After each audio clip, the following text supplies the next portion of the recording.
ready to embrace the magical side of life, where anything is possible and the infinite is accessible to all? Let's have a conscious conversation about what's going on in the world, in your life, and your relationship from the expanded perspective of your soul. The path to awareness begins and ends in the heart. So let's take it there, one step at a time, and learn to cultivate magic in your life every single day.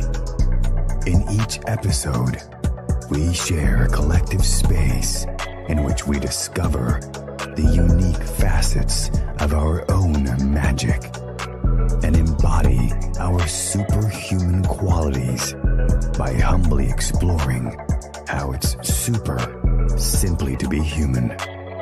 Hosts Kai and Del co-create a magical experience to remind you that you are magical as fuck. Now, be unleashed. This is our daily magic.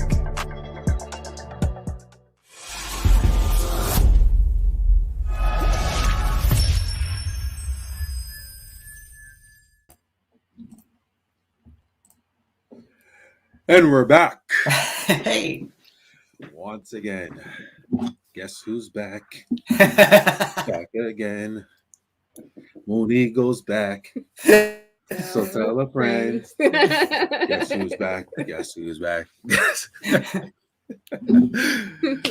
Welcome, everyone, to another exciting episode of our Daily Magic Podcast. Like our intro said, you are all magical as fuck. And if you're listening to this, I'm talking about you.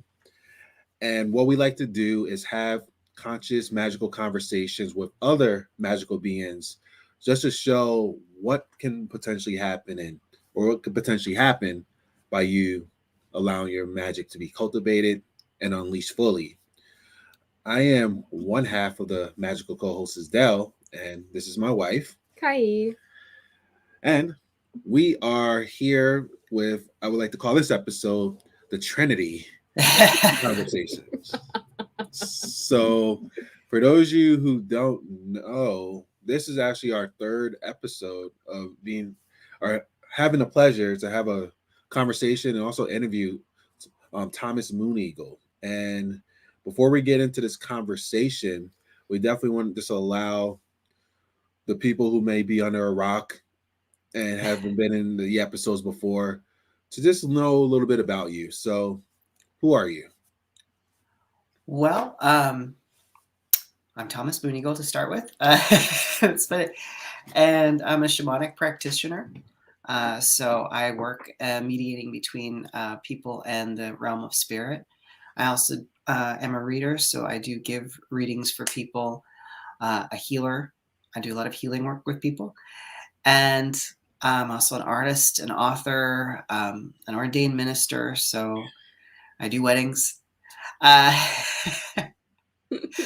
And I'm also a Sifu and Tai Chi. So I teach Tai Chi and Qigong.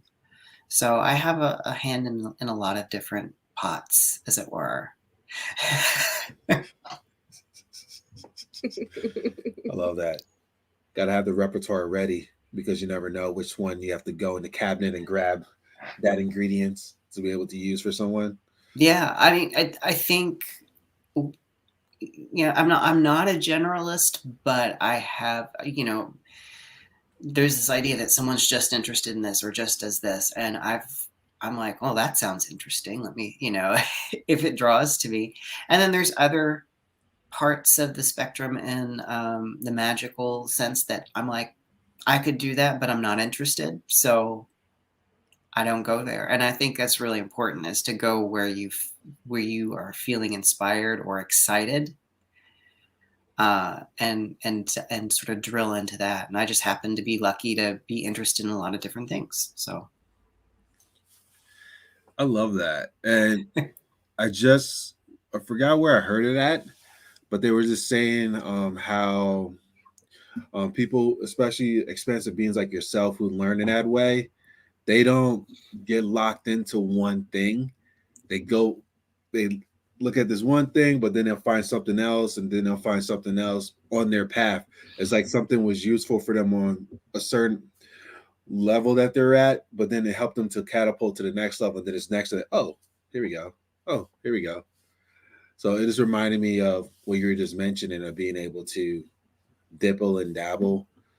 A lot of times, potentially, you may have the obligation of feeling like I need to be here and that's it. Like this is the only place I can learn. Everything else I can learn. Everything else is not right.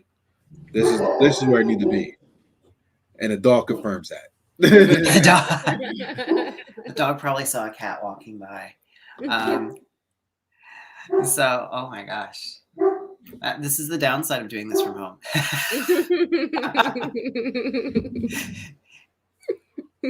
So yeah, it's good to have a lot of different interests. At the same time, I know people who they like pick up something new every week and they never go into depth or give themselves time.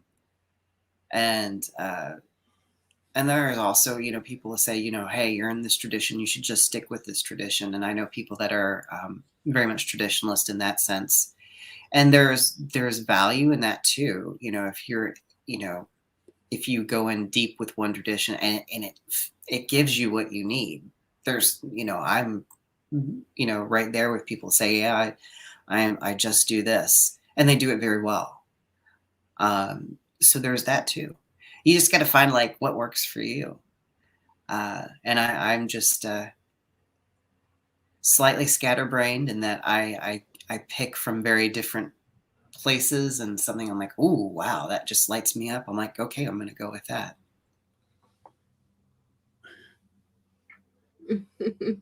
Peter says he has 2 Karen Terriers, so he totally understands the dog. And also he says, when you bring up the word generalist, like what? A generalist. Yeah. Okay. There's people, and particularly as we've come into the modern age, we have fewer and fewer generalists, meaning that they know a lot about, a whole lot, but they're not like specific to this. Like you can put them in a bunch of different slots to fill a role, sort of like the jack of all trades. And more people have been becoming more specified in career paths and interest, just because as the world gets more complex, it takes more, specified knowledge in particular areas. But in the past, I'd say decade or so, with the explosion of information that we can access on places like YouTube and WikiHows, we're seeing like a regrowth of the generalists, which is kind of cool too. Where you're like, oh, I don't know how to do this, but you can find out. And that's something like your podcast too, like introduces people to like knowledge or thoughts or concepts that they haven't seen before. And that can, plant seeds for them so that they can grow in their own direction. So there's, that's basically what I mean when I say that, so. Got it. There's this movie that that we were watching called Infinite, where this guy, he's pretty much like this. There was one person that was making fun of him. They're like, he's like an encyclopedia. He just knows everything. And he would like throw out these like random facts, like, what's the composition of gunpowder? And he would be like, percent this, percent that. And like what it turned out to be was that he was like remembering stuff from like all these different like lifetimes. And, previously he like couldn't explain it. He's like, why do I know this stuff? Like, why do I know how to do this? Why do I know how to do that? So it was just really interesting to see that kind of like perspective on it.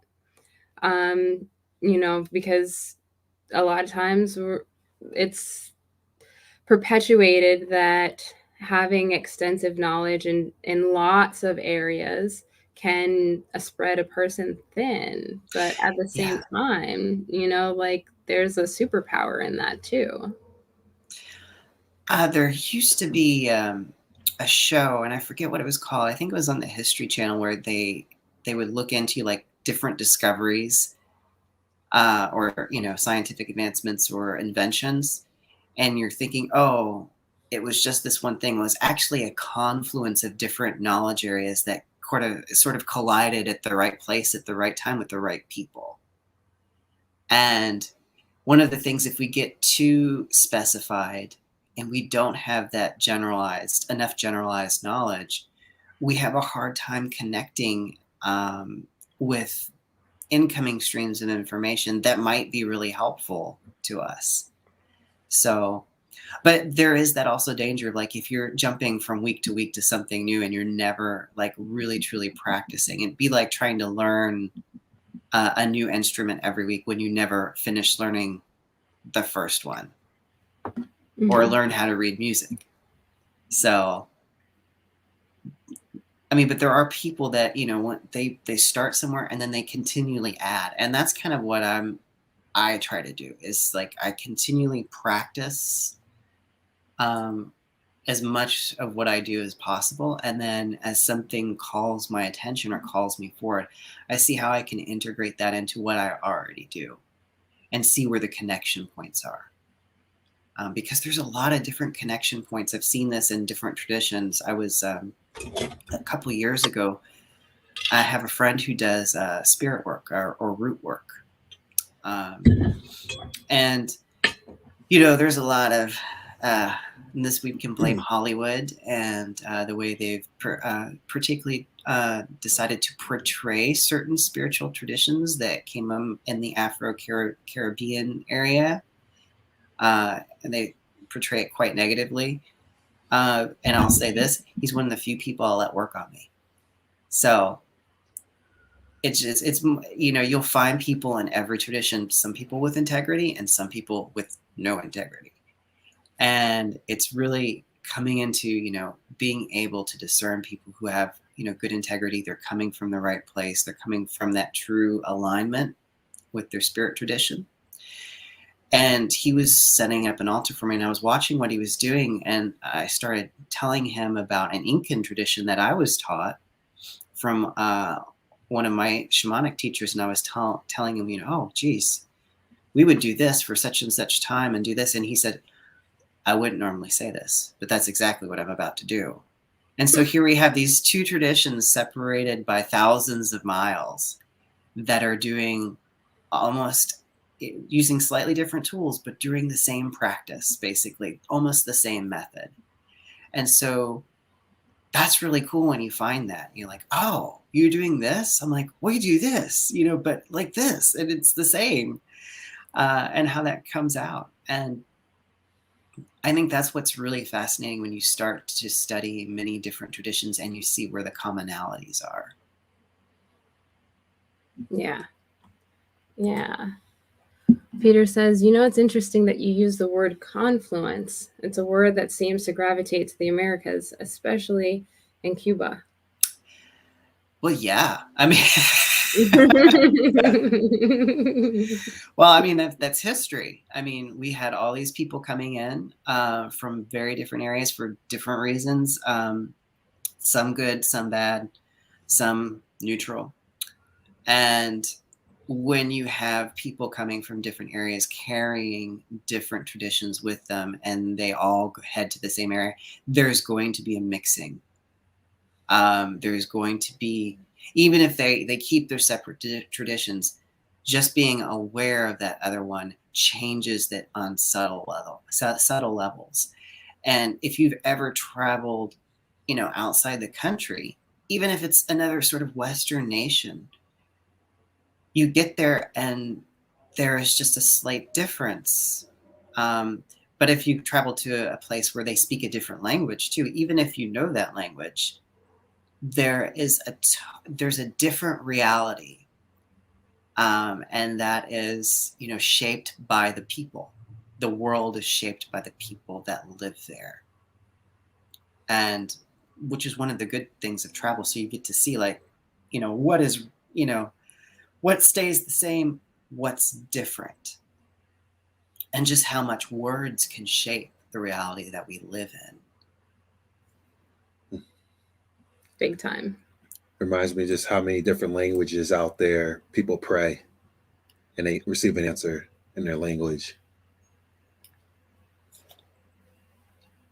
that they can understand and grasp, but also feel it, the essence. Yeah. And that, also is like the more languages or more different types of symbol languages that and are familiar with and have created relationships with, that's just that many more ways that spirit can impact and reach you, but also maybe deliver a message in a way that is better for where you are at that moment. Because there are certain languages or symbols that convey information for a particular issue in a better way. So what I mean by that is, when I'm doing a reading for somebody, depending on what they're asking, if someone asks me a business question, I'm going to grab my runes. Relationship issues, I'll probably grab the tarot or one of my other oracle decks. It just, has a different feel. There's a different language to it. And it's just like the sound of different languages.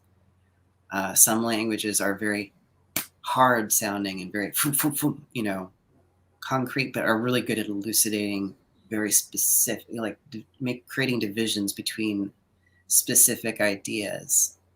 I think there's there's some German words that are hyper specific in their meaning. Like Schadenfreude. We don't have like one word that means that. What is that? Schadenfreude is, I believe, you taking pleasure in someone else's discomfort. When you see someone get their comeuppance. So it's like,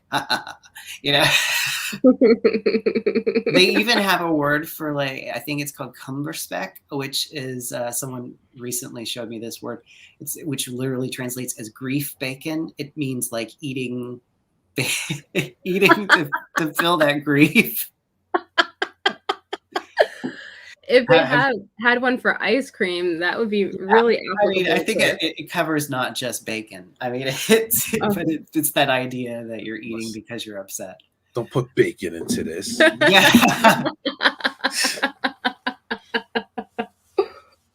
So just little things like that. Yeah. Like there are languages that don't have a word for zero or a number. Yeah, zero was, I forget which culture brought us zero. But that like was game changing for mathematics to do. I mean, we use the Arabic numeral system because it's a lot easier than the Roman numerals. Oh, yeah. Oh my God. I remember that one time in class we had to do that. Like, I forgot what grade it was, but we had the test on the Roman numerals. I'm like, yo. I only know what some of them are. Yeah. After 3, it gets real. You put the dot, the lines. So 3s are 3 lines, but then after that, it's just like, you gotta like put all these things together. And that was one of those things I definitely said to the teacher. I'm probably not going to use this in life. Haven't yet. Unless I get kidnapped and they're like, you gotta memorize the Roman numerals or else. You're reading the number of the Super Bowl, but you already know the number when you look at it. I just know it's the Super Bowl. I don't care about what number it is. It's the Super Bowl in the present moment. Like, what else is there? Super Bowl 40, whatever it is. Mm-hmm. Yeah, Microsoft will do like the Roman numerals for your outline for you, so you don't have to worry about that. The effortless stuff available. We were just talking about that yesterday. Just how we have more tools at our disposal now to make things more effortless than it was before. But in the conversation that we're having, we're just talking about the bridge, how both can be useful. How like before, like all this stuff with the internet and the things that we have now to connect, there was more work that had to be done to get output. And it's definitely great because it got us to this point. But now, obviously, like the millennials and stuff, we were able to effortlessly, and also more people in general, but like more so the millennials we're talking about on the side of more effortless flow. Like that's the way they see stuff, and also with the internet and things like that. So they came into this type of stage compared to a lot of us who went through both processes, but some people are fully stuck on one side of things and some people are fully stuck on the other side of things. And on both sides, it's like, oh, this is the way to doing things now, and also the other thing. So what I was saying yesterday was like, I feel like there can be a great balance with both of them when needed in certain aspects, like that energy of pushing through, get it going, but then also that part of flowing, be able to flow and allowing the ease to happen. So I definitely felt, and I said it yesterday, how they both are really crucial, especially right now for us to navigate through life. And definitely want to hear your input on that. Oh yeah, I got a couple thoughts on that. Surprise. I think it's, what's great is that it is so effortlessly to put content out. And then the drawback of that is that people put some things out without thinking it through. And so information is easy to spread, and misinformation is easier to spread, Right. So, and I had something happen in the last few months because I've been writing a lot, and I don't know what it was, but one day I just switched back to writing in cursive for while I'm drafting. Now, of course, I type everything up, and I'm one of those people that, like, if I'm writing creatively, I have to write. I can't sit there and write a story in front of the screen.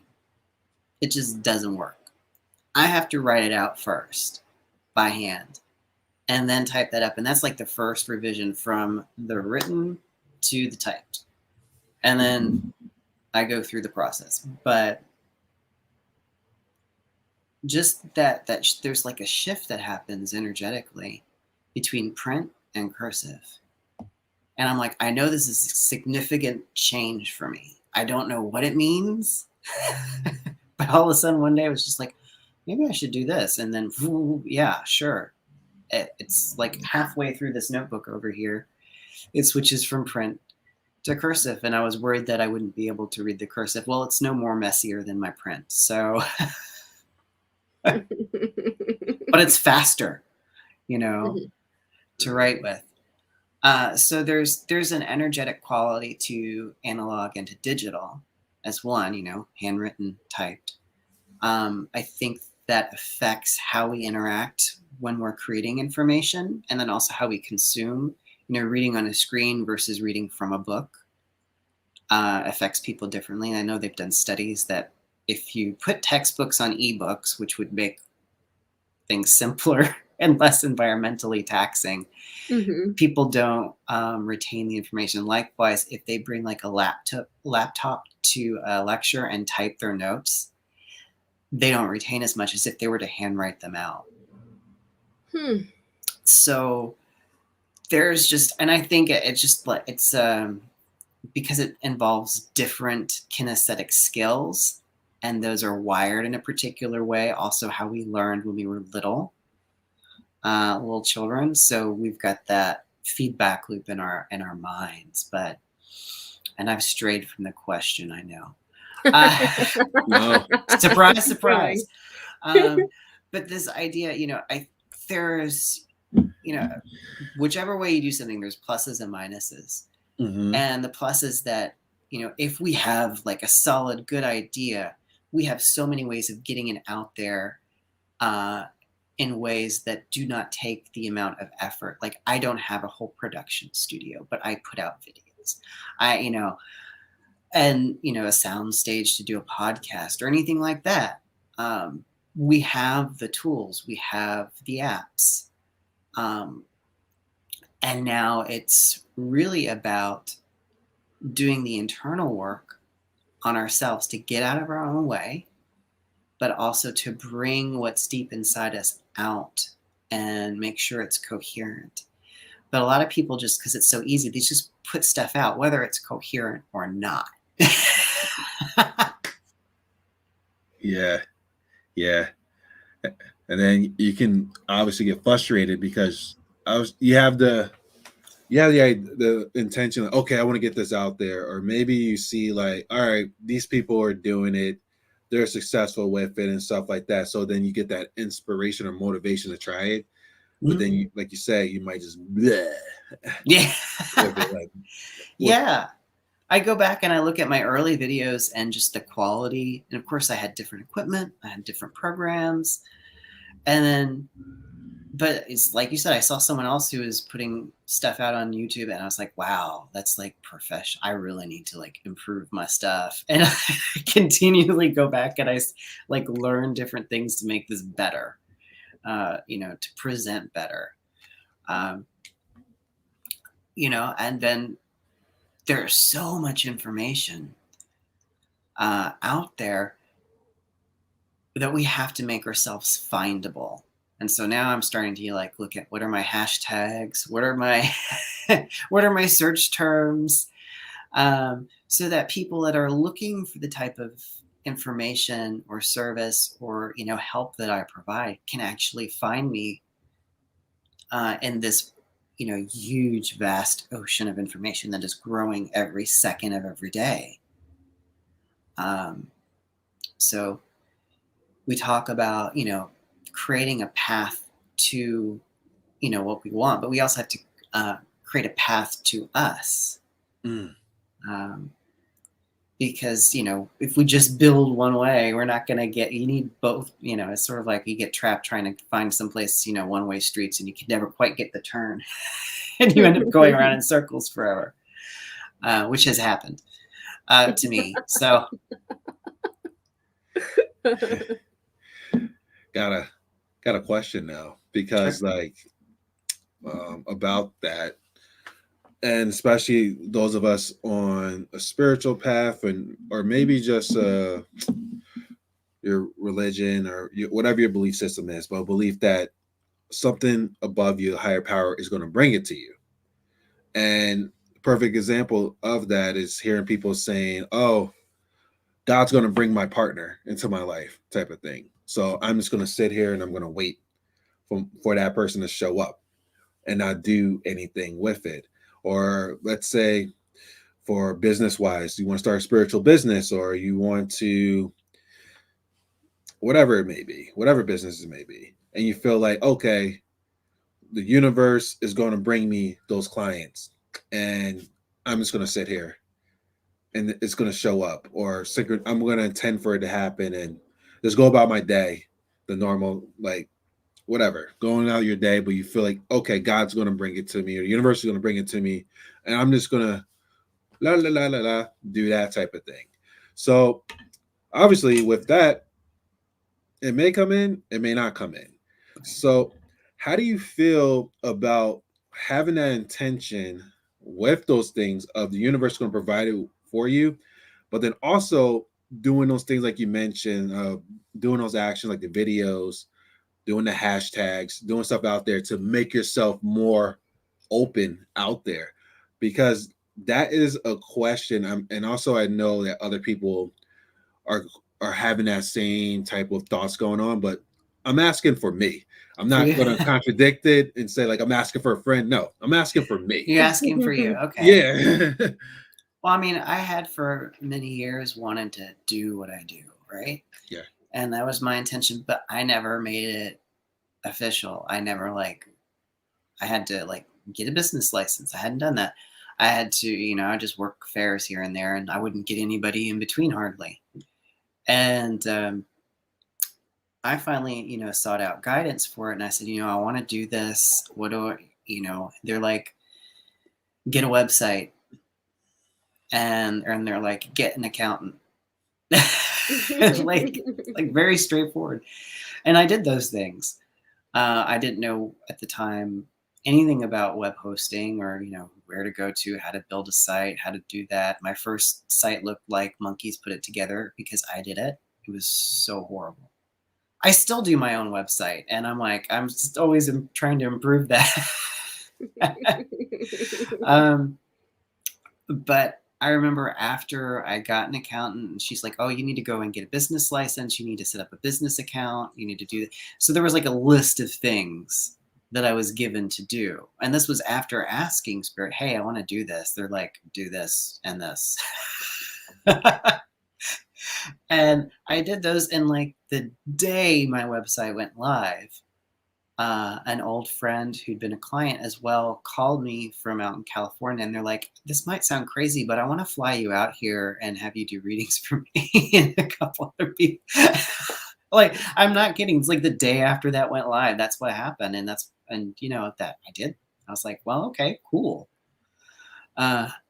So yeah, there is a sense of like, don't like be like total pushing, burning yourself out.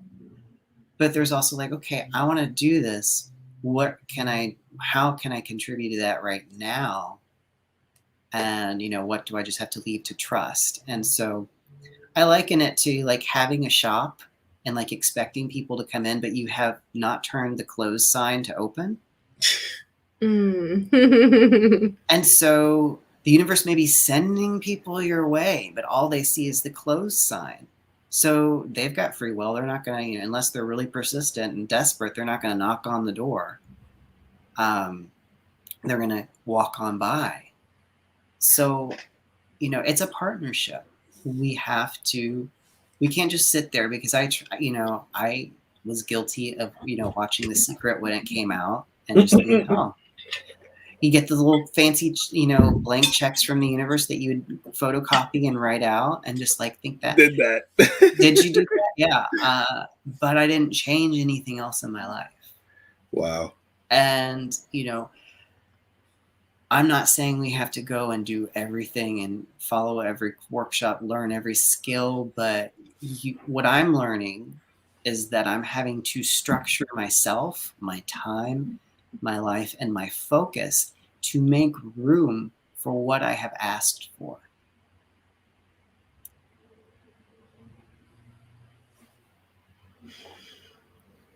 Boom.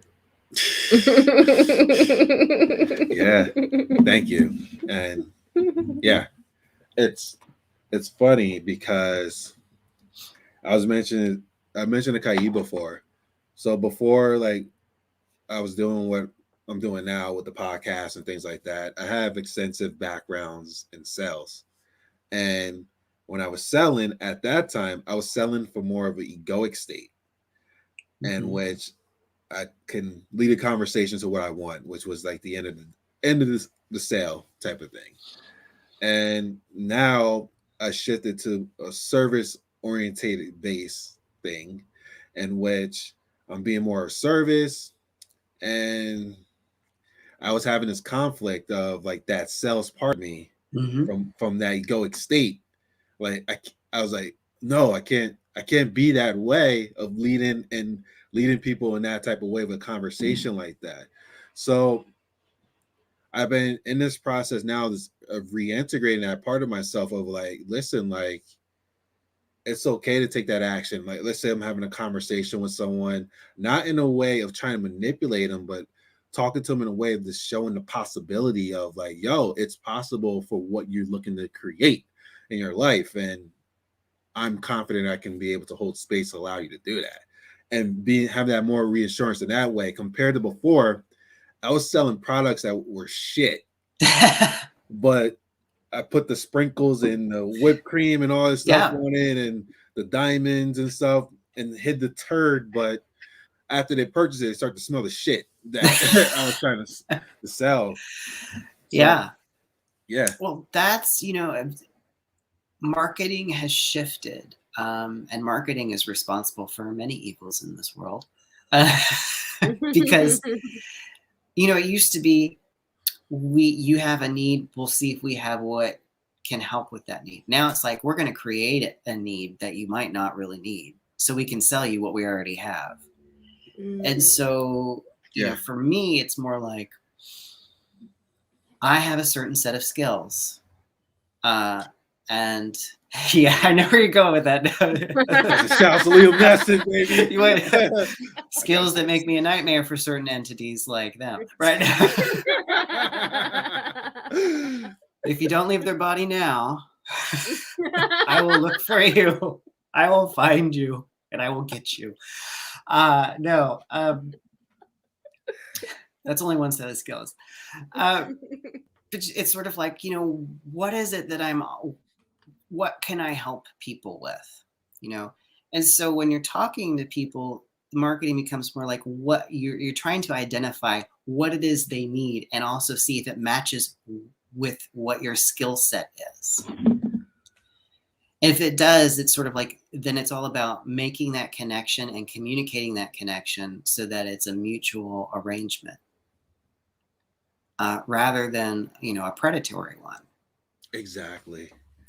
And it's tricky, you know, because a lot of stuff that they teach, because I've known people who are in the same kind of business, and they take these online marketing things, and all of them are really aggressive and really sort of a predatory model, and they've tried to sell me on them, and I'm like, no. And you know, I've lost friendships over that, because they're like, I know Mark, and I'm like, I understand, but the energy is not right for this. And it really is about, you know, communicating what you offer, what you can help with, and what value you provide. Because it is really about providing service and value for the people so that they can, you know, have relief, have some healing, be able to move forward, navigate confusion, untangle themselves, and, you know, start to find their own path and their own power, rather than just fixing people, because then they'll just come back to be fixed it again. And they'll never, you know, they have to start to, the most powerful sessions that I have with people are when they are active participants in it. And there's like this, there's not this whole, because if they're used to that more normal approach, they're very guarded because they've had to be, you know, with people. They're not opening up their energy. They're not flowing with me.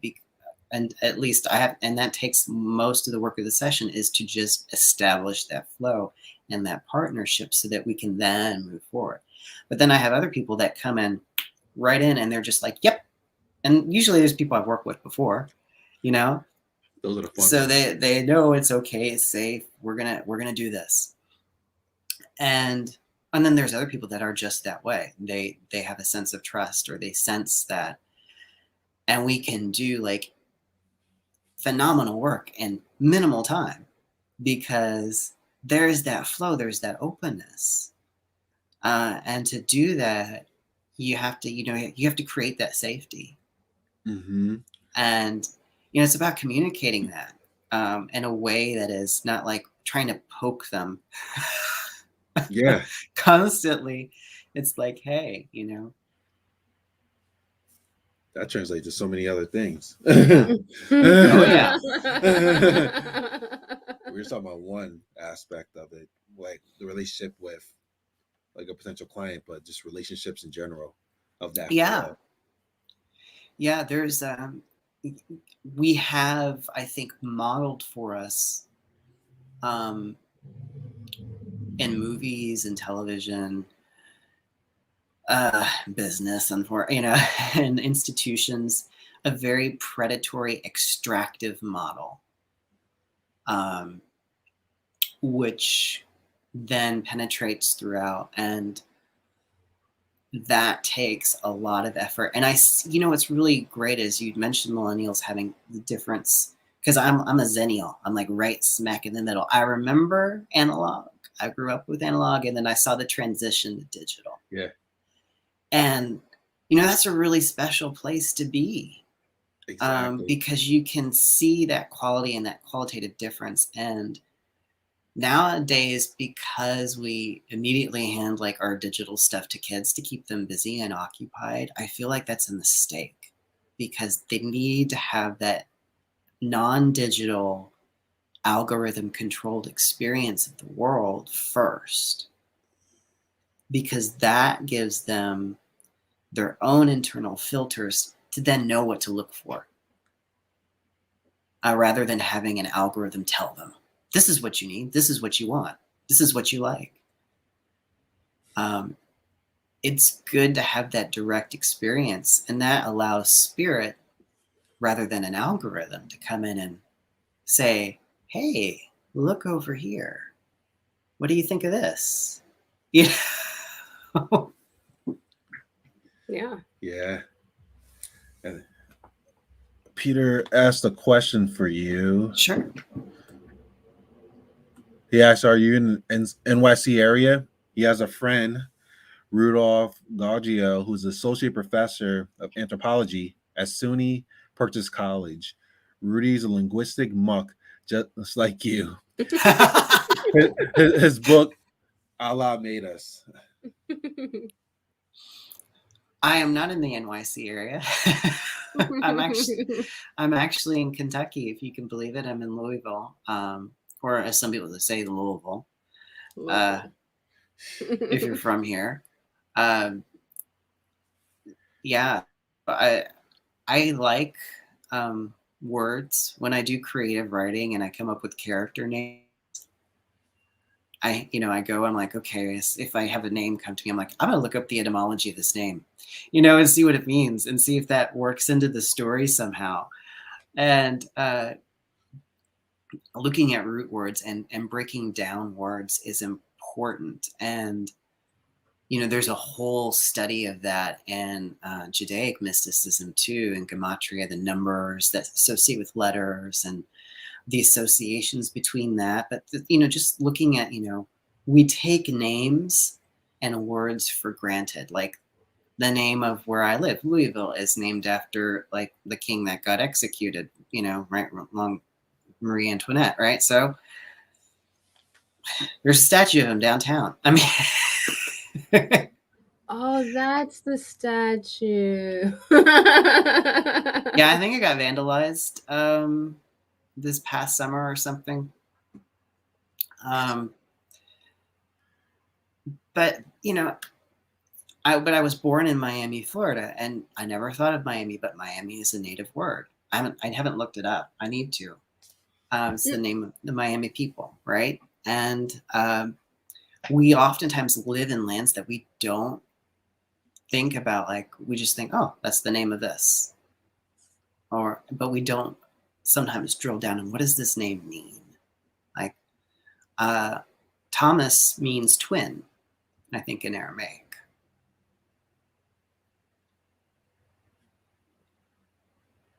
Peter said he meant to say much, like much instead of muck. I like muck better though. Muck sounds much better. It was pretty good, yeah.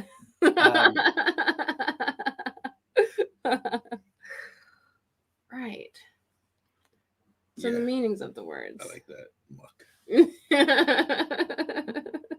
It's like schmuck without the S. Right. It's the what did they call that? The diminutive of the word, sort of like would be like Tommy instead of Thomas. Oh, you little muck, Said with an Irish accent. Yeah.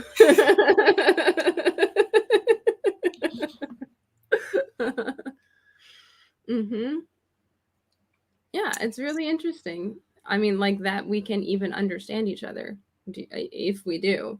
Yeah. But words, I mean, they, this idea is in most spiritual traditions, either sound or the word, Om, that sound of creation, Om, that great, chant. And the biblical times, there was the word that began creation.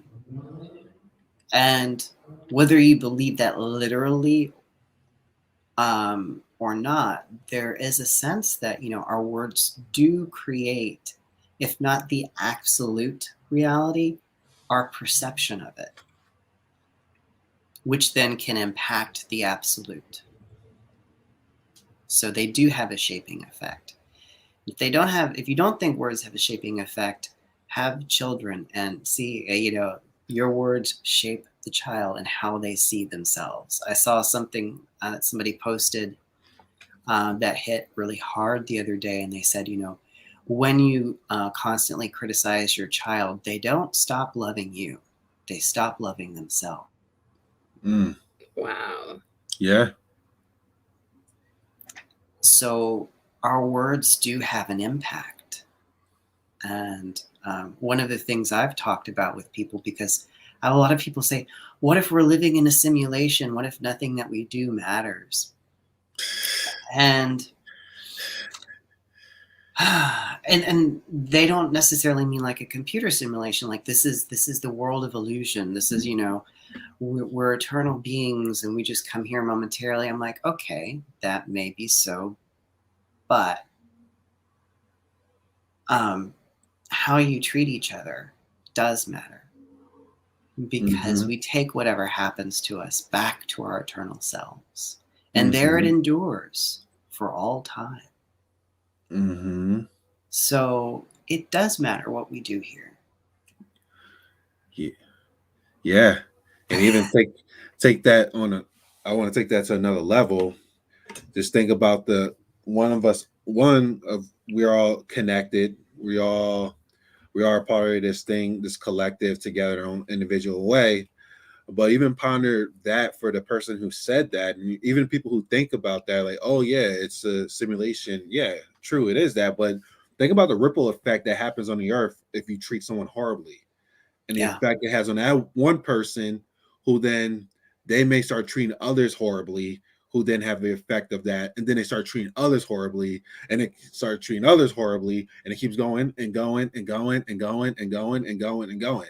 So what you do on this earth will have a cosmic ripple effect, but it's the same on the opposite side. What if you showed someone love, appreciation, and giving people that positive high energy?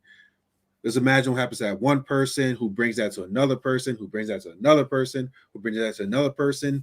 So like it can really have a collective shift on this planet.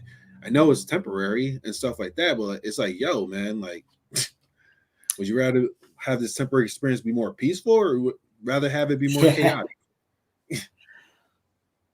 Well, I mean, from my own personal experience, growing up, I can tell when like I was at a place where I saw nothing good about myself, and I had one person that was really interested in me and was really kind and like saw something good in me. And because of that, I became better. I became who I am now, because of that first seed of light that somebody, saw something beautiful in me. And so it started me on that path of finding something within myself. And because of that, I've been able to help lots of people over the years. And so it doesn't take a lot to change many lives. And when I'm at a low point, which I, like everybody else, I get depressed, I get anxious, I get frustrated, I get angry. But when I start to get down on myself and like, I don't matter, this blah, blah, because we all have those days. I start to think about, well, if I had not been here, this person wouldn't have had me to help them when this was going on or that happened. And who knows what, not that I am the only person that could have helped them, but I was there. I was there for that and I helped. And then they've gone on and I'm sure helped other people or have been a positive impact on other people. So what we do definitely matters, and particularly how we treat others and how we treat the earth. It has an impact, and that's what's important. I think people get trapped in the dogma of it, of like, do this, don't do this, more than looking about how is what I'm doing affecting myself, affecting family, community, society, and the earth, you know. And not that you have to do that with every single decision, but, you know, it's good to consistently, you know, ask yourself, is what I'm doing, you know, creating these ripples that creates more possibilities for healing, more possibilities for people to have better lives around me? Or is it doing the opposite?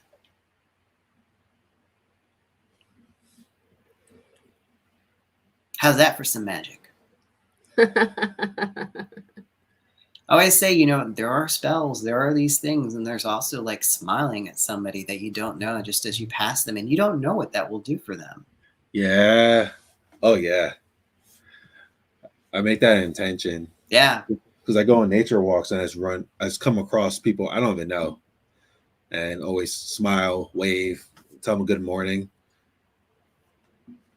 And just those acknowledgments. Acknowledgement and a smile, it's just, it warms people up. Or even give a compliment, just a random compliment out of nowhere. I mean, it's small things. And not that we never have to do more than that, but oh yeah. But these are little. I used to play the game when I was going to school, and I would be walking across campus, and I would, you know, I would smile at every single person I pass, and more often than not, people would they would light up, they'd smile back. You ever play a game of making random eye contact with somebody as you smile at them to see who's gonna look away first? I've not played that game.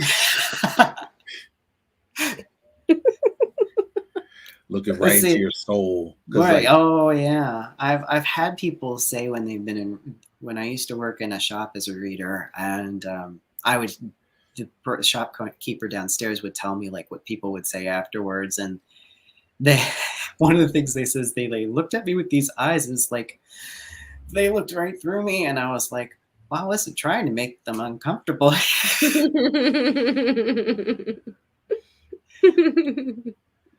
Yeah, there's always something about eye contact. Right. Yeah, we're not used to doing it, and it can be very healing, or it can be very intense. And I remember doing a joint class with a friend of mine. I was bringing shamanic stuff in, and she was teaching some more of the tantric stuff and one of the eye gazing things. This was a non-sexual tantra class, by the way. This was more about like the sacred love that the universe.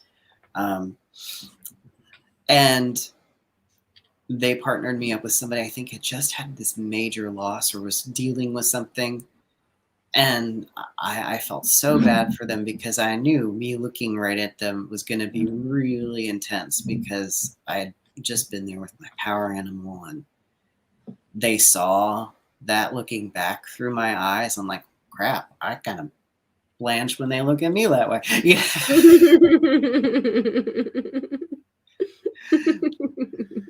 There's no bullshitting that power animal. I'll be like, well, so-and-so. They're like, really? And what were you doing? Yeah.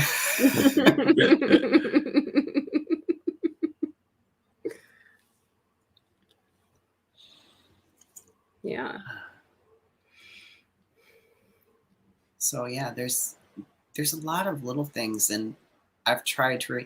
We've gotten sort of closed in over the past year and a half, and feeling ineffectual. Like, what can we do against all that's going on? And nothing. Oh, and he froze. Is he coming back? Did he freeze or did we freeze? I don't know. The thing's moving around. Let's check the. Peter, Mary, feel free to give us a sign that you can still hear us. Let's see. Yeah.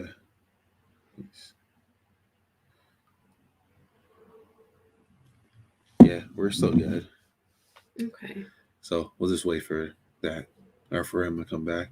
Mm-hmm. But that was a perfect segue to and then we close up. especially with a lot of conglomerates of stuff going on. And a lot of things are out of our control, but we're trying to forcefully put it on our control. And you are seeing live the battle of control over the uncontrollable. And in the battle of uncontrollable and trying to control the uncontrollable, they're trying to say, this is the way of doing it. This is it. And this is that. No, it's this and this. We're all trying to control something that's really uncontrollable. But it's the process of unfolding, the unfoldment. And for us and people who are on this in our group, I'm sure you have some type of beliefs and some type of practices, but also starting to establish that understanding of there is a higher power at play with all of this type of thing. And this is what's happening. And force in this moment of forcefully trying to change how things are. Oh, you're here, right? You're good? I'm here. I'm back. Okay. I don't know what happened.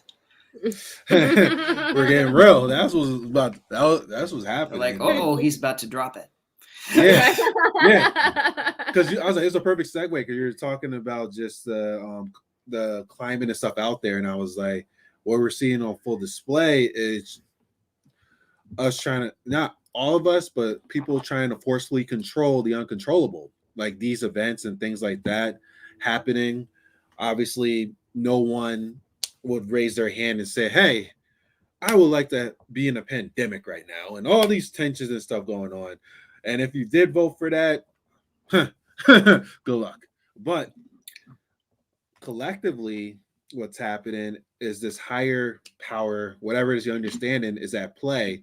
But it's actually a calling for each and every one of us who are listening, an invitation for expansion, because this higher power is expanding itself through each and every one of us in these experiences too. But it's really, really cool because like this is actually an opportunity to learn about the unconditional surrender with this. We don't know what the hell's going to happen from this. Obviously, whatever is going to happen is going to happen. But the thing about it too is like we really don't know. It's like so many different variables that could happen. For all we know, tomorrow could be a zombie apocalypse. So hypothetical. I'm voting no on that one. Listen, I'm in the gym. I'm getting flexible. I'm getting good to go, just in case I gotta hang from trees and things like that. I don't do enough cardio for that. I'm sorry. That's what it said. Like, if you're not the fastest one, you got to trip somebody. I'm also not armed. Well, I mean, there's that sword, but it's like not really battle ready, you know. But it's really cool though. Like this stuff, the unvariable, the unknown, and being so focused on trying to make known the stuff that are like unknown. We don't know those things that will happen from this, but I feel like the one thing that we can know is more about ourselves. Like, why are we here collectively and individually? What is your soul's purpose on this planet? What is your magic? What is your unique magic that the divine imprinted in you to bring out, to showcase to the world, especially during this time? The world needs a lot more magic in it. I think there's lots in it. I just think a lot of us don't use it. Yeah. Good point. There's a lot of, I mean, if, you know, we talked about marketing before, and that is a type of magic, is using words to sway, right? Using words to create the situation you want for, you know, yourself and your business. And, you know, words themselves, magic, you know, they can cause immeasurable harm, but they can also cause immeasurable joy and healing, spoken at the right time to the right person for the right reasons. Yeah.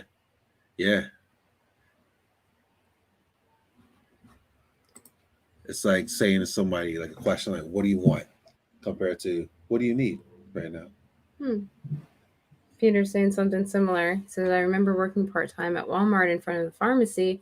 I asked this woman, may I help you? What came out of her mouth was F this and F that. Yeah. It just showed you that one example of just how people just show how they are. And in those moments as well, the person who did that, it was actually a learning opportunity. When somebody responds to you in that way, you're coming from a open-hearted space of being of service, and this person said, oh, fuck this, like, fuck you, I don't. And it's actually an opportunity for Peter, and also for us, like, people respond to us nasty when we're coming from a place of that open-hearted space, and people respond to us in that way. We can go down into their vibrational level and now saying, like, who the fuck you think you're talking to like that? What? Are you fucking serious like that? I was trying to fucking help you like that. Or, this person's, I wonder what this person's dealing with to respond in this way, for them to respond in this way with me trying to offer some help and support and be a service of them, like being curious about that. Because boy, oh boy, Mr. Ego. Like, could you believe that person? It's like that little thing on your shoulder, the little devil on your shoulder, like, how dare that person talk to you like that? And then you're like, yeah, how dare you? Oh, it's so funny. Because like we all have felt with that, with sometimes that little devil on our shoulder in those moments.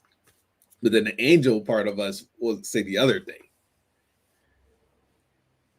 Cartoons are so, like, which one am I listening to today? I mean, and you know, I'm not saying it's always, you know, I've worked retail. I hope to never work retail again, actually.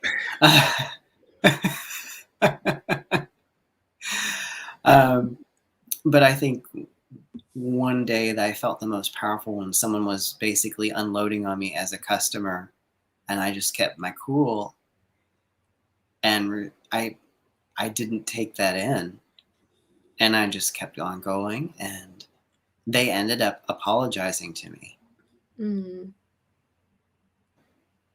Because they realized that I wasn't the person they were really angry with. Yeah. So, and it was like, wow, that felt, I mean, it sucked when they were, of course, you know, going off on me, but it was also very powerful to feel like, wow, my state, because I just kind of held and didn't feed into it. I mean, I didn't give them anything back. Yeah. And just what that did. I mean, I wasn't feeding in a light or anything else. I was just not feeding it at all. Yeah. And doing my job. And just doing that, and how that whole pattern collapsed around them. And then to where they could see themselves. Yeah. So. These are great reflections, right? If we can just take a moment to switch the lens and be where the other person is, or even have compassion for ourselves in these situations. Yeah, maybe we are trying to help. And maybe they just can't receive it. Awesome. We covered yet another spectrum.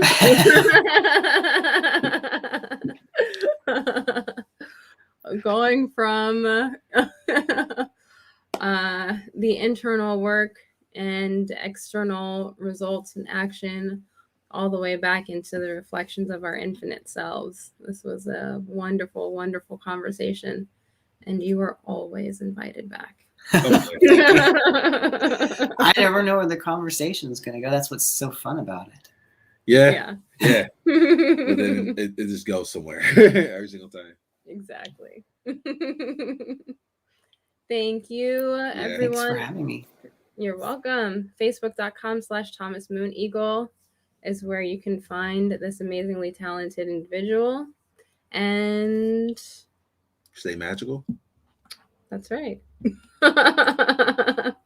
Take care, everyone. Peace and blessings.